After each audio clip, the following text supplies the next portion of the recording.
shoulder to shoulder with the leader of the Syrian opposition. But Francois Hollande was more measured than 2 days ago when he spoke of punishing the Syrian regime. Everything must be done for a political solution.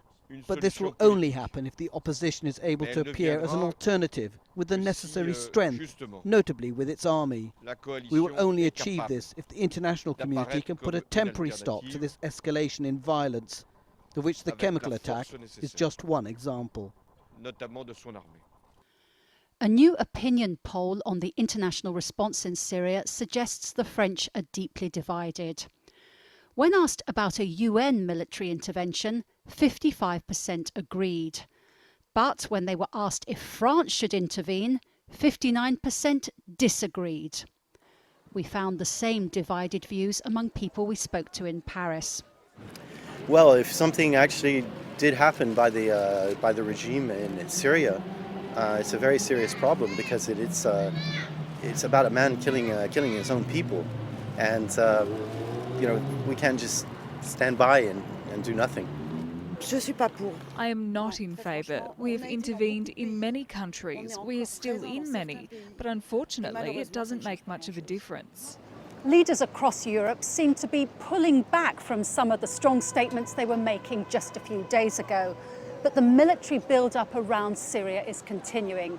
That needs to happen for the threat of intervention to appear credible and for the pressure to be maintained on the authorities in Damascus. In the United Kingdom, people are cautious about intervening in Syria. Memories are still fresh of British troops being sent to Iraq and Afghanistan. I think it's a tragic situation, and I do not think we should go into the Middle East and into that area and get involved in another war, because I don't think we can afford it. And but something has got to stop it on humanitarian grounds. I think people naturally are always hostile and get involved with a war that doesn't appear to directly be involved with us. Needless to say, when people hear the facts, and if the facts are presented properly to them, I think the British public always come to the right decision in the end. A cautious approach in Berlin too, where people are sensitive to Germany's military history. Usually one wouldn't be in favour of military intervention, but there are certain circumstances, such as now, where human rights are massively hurt, and then it's time for a clear response. I don't think Germany should get involved in a conflict. It's difficult to see which side to take, and you don't have the full picture of what is going on between state and citizens. Back in Paris, military commanders say all preparations are in place. They are now waiting for the president's orders.